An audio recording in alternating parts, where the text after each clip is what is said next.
from Montezuma's, we brought this one. This one is 100% cocoa. It's called Absolute Black, and it's got a flavour of mint in it. So let's just open it up and have a taste. It's very, very dark.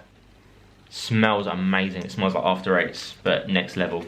Right, I don't know how much we should probably eat. That should be enough, I think.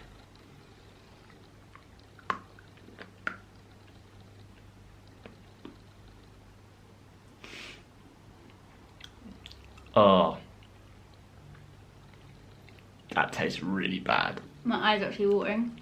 It's like, oh, that is disgusting. You can't even enjoy that with a cup of No, tea. Like, that's horrible. I didn't really get much of a mint vibe, but I think that's like because they must have sprayed it with mint.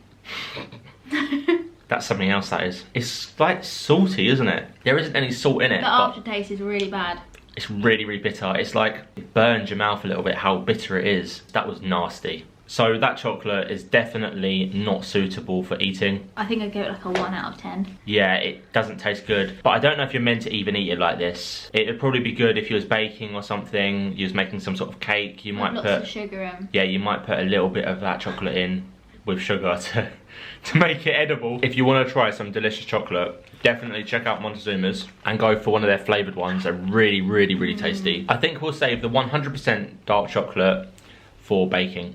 Or to prank guests. Yeah, or maybe we could like get a little piece of this, eat that, and pass one of our guests a little bit of the really dark one.